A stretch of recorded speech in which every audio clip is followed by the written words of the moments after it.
Rikthehemi në transmetim të drejt për drejt të nderuar shikues të Euronews Albania, siç e nënvizova në fund të pjesës së parë, në këtë hapësirë 30 minutë do të fokusohemi tek lufta në Siri. Forcat izraelite kanë sulmuar qytetin e Suedës me qëllim për të mbrojtur, siç shprehen ata, popullsinë druze. Një popullsi myslimane, por që ka specifikat e veta që nuk pranojnë të quhen mysliman, por jetojnë në 3-4 shtete dhe por duke qenë se janë pjesë integrale e shtetit izraelit, qeveria e Netanyahut i mbron fort dhe kërkon që të mbrojë të drejtat e tyre edhe brenda teritorit të Siris. Ato që ka po ndiqni në ekran janë plane pikërisht nga sulmi kundër Ministrisë së Mbrojtjes dhe objektivave të tjera ushtarake, por edhe civile në kryeqytetin e Siris në Damask. Paneli ton, kam kënaqësinë që të njoftoj të nderuar shikues, i bashkohet kolegu nga Izmiri, Dr. Sokol Brahaj. Dr. Brahaj, falenderoj që gjete kohë, është kënaqësi. Përshëndetje, gjithashtu dhe për mua është kënaqësi. Më mirë se ty, Sokol, nuk i njeh njeri këto zhvillime. Përpara se të kërkoj opinionin zyrtar të Ankaras për sa i përket kësaj qasjeje, doja të kuptoja nga ty. A ishte në këndvështrimin tënd i justifikuar kjo ndërhyrje izraelite në kuadrin e një lufte sektare mes druzve, beduinëve dhe forcave të ushtrisë presidentit Al-Shara? Jo, Franco, nëse i referohemi edhe prononcimeve zyrtare të disa ministrave të Netanyahut, ku ata kanë vënë në shënjestër El-Sharan, dhe më thonë Gjulanin e vjetër dhe El-Sharan e sotshëm, kjo nuk e tregon atë sinqeritetin e Tel Avivit apo të qeverisë të Benjamin Netanyahut që me këtë pretekst gjërat të mbrojnë atje, por me sa duket në rajon, jo vetëm ditën e djeshme të pardjeshme, por edhe me muaj të tërë do të kemi përsëri trazira, sepse siç dihet vetë gjeografia ku është sot, domethënë harta e Sirisë së sotshme, po ashtu edhe vetë grupet etnike, edhe pse ne i quajmë arab apo hebrej, janë krejt ka shumë dinamika aty që çdo sekond mund të plasin dhe më thënë siç plasin dhe para 3 ditëve, ku me këtë pretekst gjoja Benjamin Netanyahu sulmoi forcat, më thënë edhe presidencën edhe të tjerë, dhe kjo nuk tregon një sinqeritet tek tyre, por me sa duket duke parë strategjinë e mbar rajonit, sidomos që me 7 tetor dhe në ditët e sotme duket që Izraeli nuk do të ndalojë deri kur ati të thotë, dhe më thamë dikush është Amerikë, ati të thotë Amerika. Megjithatë, Sokol, përpara se të kalojmë te ky element, pasi e kemi dhe Dorandi në Shtetet e Bashkuara të Amerikës, unë doja të sqaroja një diçka. Shtetet e Bashkuara të Amerikës dhe Izraeli kanë marrëveshje me presidentin Al-Shara me qëllim që ai të zbatojë pikërisht atë unitarizmin e shtetit të Sirisë pas asaj çka ndodhi pra pas përmbysjes së presidentit Assad. Dhe kam përshtypjen që në vend që të sulmohet presidenti Al-Shara, ai duhet të mbështetet në qasjen e tij që të krijojë paqe dhe mirëkuptim në të gjitha segmentet dhe sektet e shumta që e përbëjnë Sirinë. Patjetër, kjo ka qenë edhe marrëveshje e hapur, domethënë që në fillim që ka ardhur atë, dhe për shkak të këtyre marrëveshjeve, domethënë për të drejtat e të gjithë sekteve etnive që ka në të gjithë territorin e Sirisë, zoti Trump i dha dorën Ahmet el-Sharaz dhe i tha domethënë që tashmë ti je i joni këtu. Por me sa duket ky veprim i Amerikës nuk përputhet totalisht edhe me dëshirat e Tel Avivit. Por normalisht nëse një presidenti që dje ishte terrorist, ishin vënë mbi kokën e tij miliona euro po nga kjo Amerikë, domethënë, edhe sot tashmë i kanë heqë të gjitha edhe ambargot që ka pas kundër Sirisë, domethënë për shkak të mirësjelljes apo të unitetit sirian nga Ahmet el-Sharaja, përsëri nuk e kemi një dëshirë të Izraelit që të vazhdojmë me el-Shara, sepse el-Sharaja dihet e kaluara e tij, domethënë që ka qenë në ashtu, dhe mos harrojmë këtë që el-Shara është nga kodrat e Gulanit, që ato janë të pushtuara nga Izraeli, domethënë që që prej dekadash me radhë dhe mbi emri i tij në fakt ai llakabi i tij që ka Gjulani nga aty vjet dhe për këtë arsye është një gjë që nuk kompensohet shumë me interesat e Izraelit, por normalisht që dhe Izraeli atë që i ka dhënë dorën Amerika, atë që është pranuar, domethënë ka qenë terrorist dhe ka dalë tashmë nga lista e zezë, është një njeri i dëshiruar për Amerikën, nuk besoj që mund të ketë një atentat kundër atij, sepse në fund të fundit Amerika është pak më e madhe se sa Izraeli me sa duket, por ta shohim.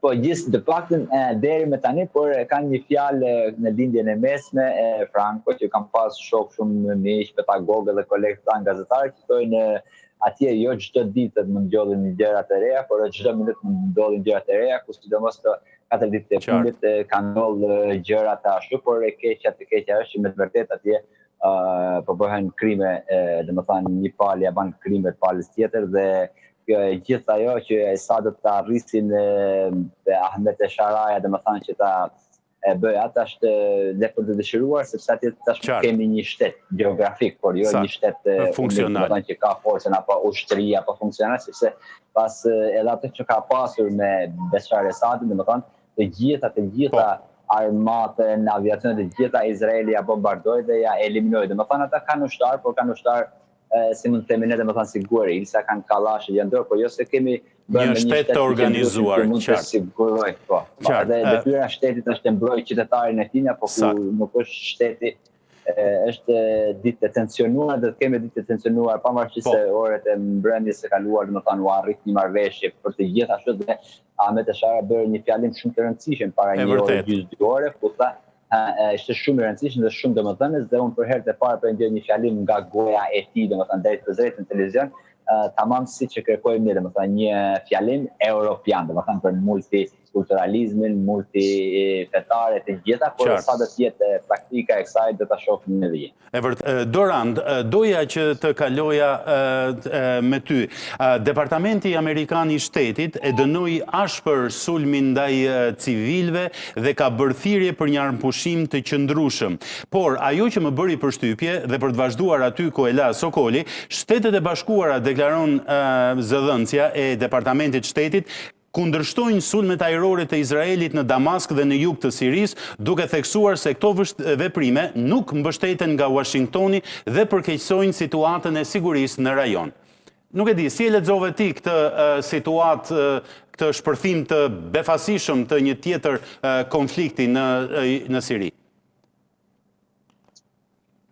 Franco, nuk është aq i befasishëm. Megjithatë doja sa për pak humor, ti shtoja dhe kolegut parafolus se përmendi Amerikën mbi 10 herë në përkrajën e tij ndaj Xholanit, përkrajën e Amerikës ndaj Xholanit, po nuk do të harruar se aty ku është kolegu në Turqi, Xholani ka qenë i favorizuar i Erdoganit. Po, e vërtet. Mendoj që kur themi Amerika të shtojmë edhe Erdoganin, se besoj që ishte një marrëveshje midis Amerikës, Izraelit dhe Erdoganit. Megjithatë, për të kthyer tek konflikti. Unë e shoh pak ndryshe, Franco, e shoh lufta ndërmjet Izraelit dhe Iranit, edhe ta shtjelloj pak këtë për të kuptuar atë që po ndodh në Siri. Lufta ndërmjet Izraelit dhe Iranit tregoi një dobësi të jashtëzakonshme të Izraelit. Dhe dobësia që tregoi ishte se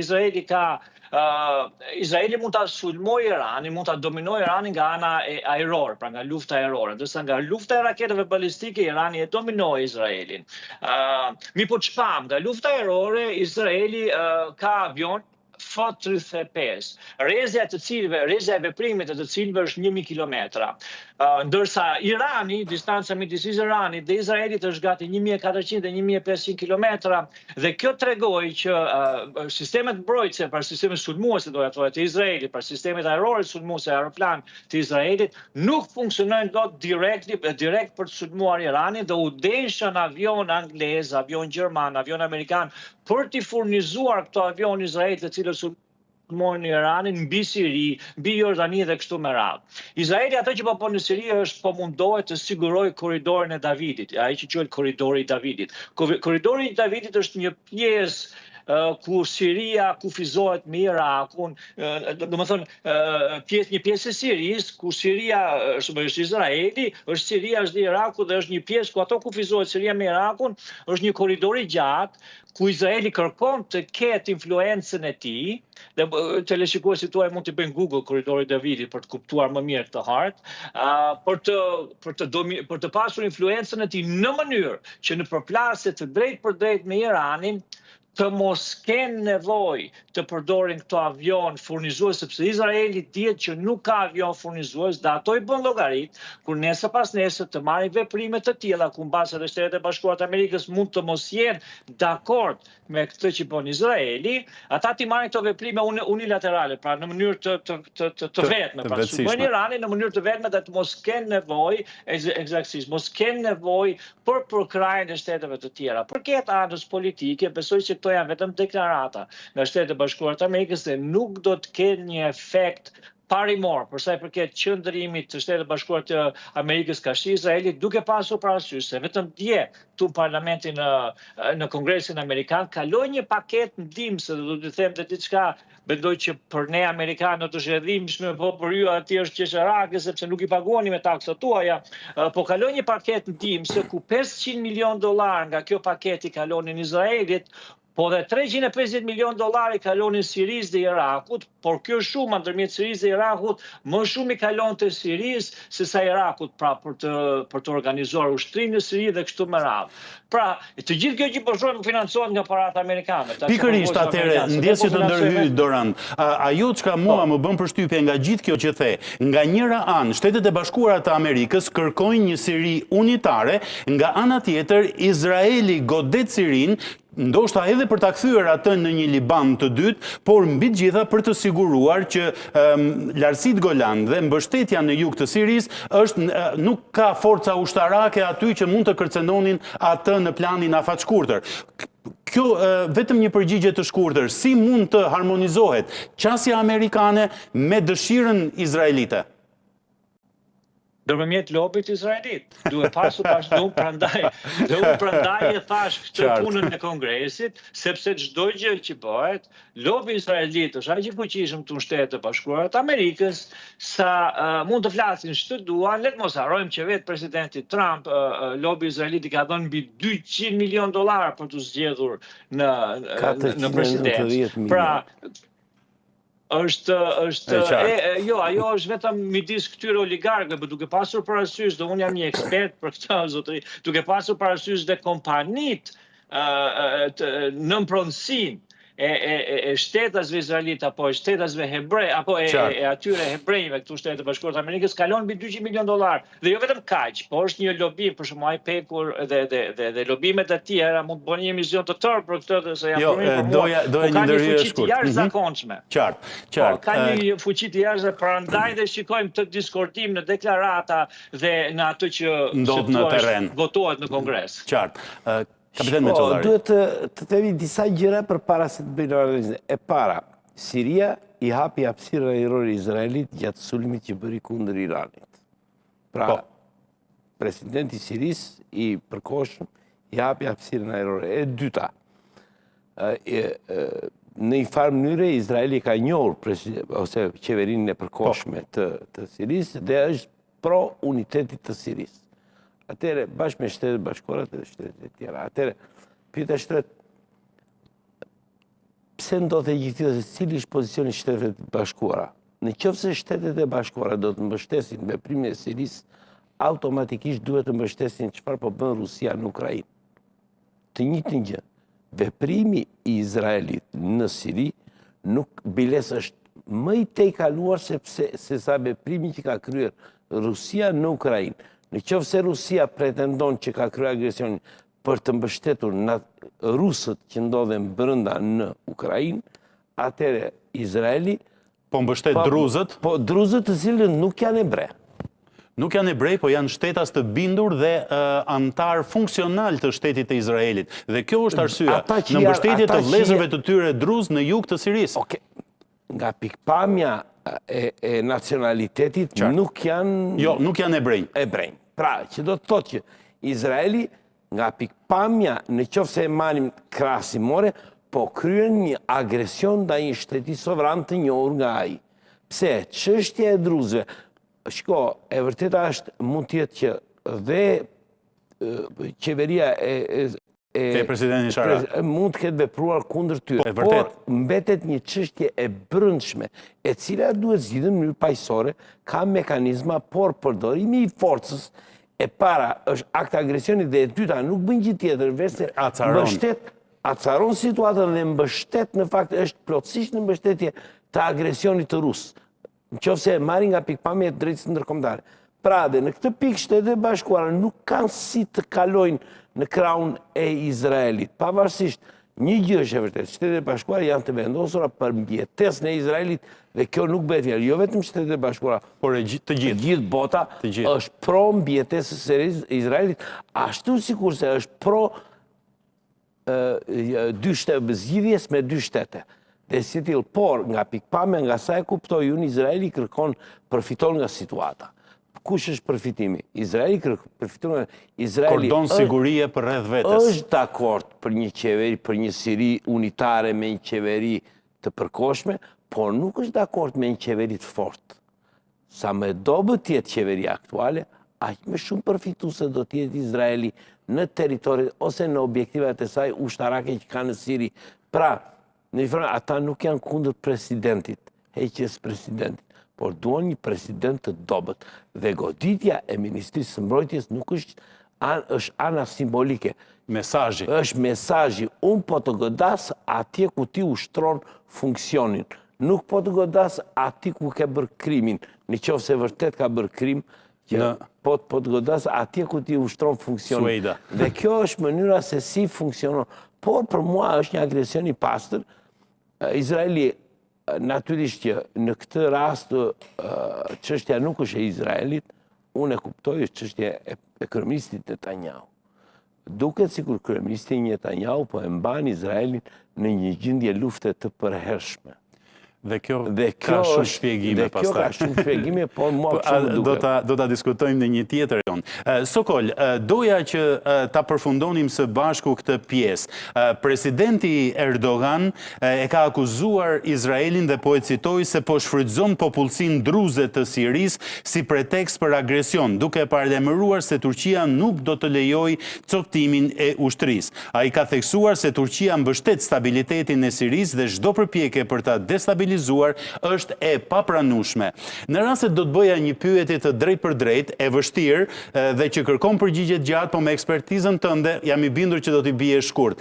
Apo acarohen gjithmonë më shumë marrëdhëniet mes Tel Avivit, Jeruzalemit dhe Ankaras për sa i përket gjeopolitikës rajonale? Do shta edhe po acarohen, për me thënë shkurt, Turqia ka interesin e vetë me kurdët, dhe me thënë me komshitjet që janë në Siri, në Irak, në Iran po ashtu, që janë pjesa kurdët dhe Turqia këto ditët e fundit i arrit dhe bërë edhe marrëveshje me kurdët ku i ulën arma e organizatat terroriste PKK, po ashtu po vazhdon të bëjë një marrëveshje edhe me YPG,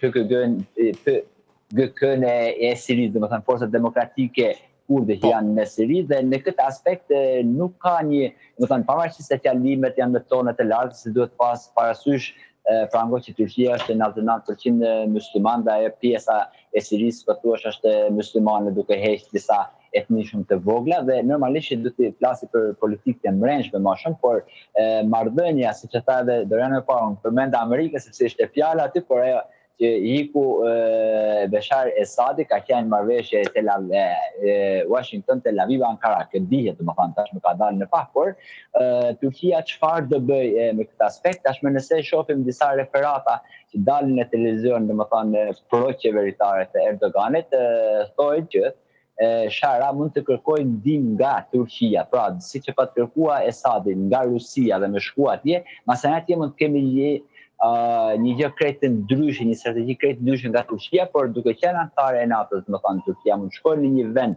edhe nëse bëhet me ftesën e Damaskut, atje ku është aleati kryesor i Amerikës, por edhe NATO, deri atje, domethënë, në një konflikt të mundshëm me Izraelin, në fakt unë nuk e shoh një gjë të tillë të paktën tani për tani, Qartë. por Turqia po bën të pamundurën për të ketë domethënë territorin e vet. Kurse pjesa e Sirisë normalisht që do një Siri të pandashme domethënë Turqia, por qoftë edhe për Turqinë, qoftë edhe për Izraelin, domethënë asnjëna anë nuk e kërkon një Siri që të jetë një Siri e fortë nesër pas nesër të ngresi domethënë forcën e vet kundra Izraelit apo kundra Turqisë. Dhe në këtë aspekt Turqia nga që në vetë shtetin e turk, domethënë kemi shumë etni dhe qoftë etni identitare, apo qoftë edhe etni dhe edhe pakica fetare. Në këtë aspekt Turqia ka një shembull dhe ka çfarë të mësojë Sirisë në këtë aspekt. Po se sa do të arrihet në Siri, këtë do ta shohim në vitet në vijim, por Turqia është interesuar domethënë për një Siri siç e thot edhe Amerika, po ashtu siç e thot edhe Izraeli. Shtet unitar. Një konfliktim mes Izraelit dhe Turqisë nuk shihet sepse kjo është anëtare NATO, është domethënë gjëja më e rëndësishme për NATO dhe për Amerikën është Izraeli dhe do të kemi një gjë të tillë, jo, por besoj që do t'i ndajmë, sepse mos harrojmë Franco që para 2 muajve në Azerbajxhan ushtria turke dhe ushtria izraelite kanë arritur domethënë një marrëveshje shumë domethënëse dhe shumë të rëndësishme për dekada e ardhshme që mos kenë një konfliktim mes njëra tjetrit, domethënë mos kenë një përplasje mes dy ushtrive, qoftë në Siri apo në vende të tjera. Dhe ne themi Sokol që Ballkani është kompleks.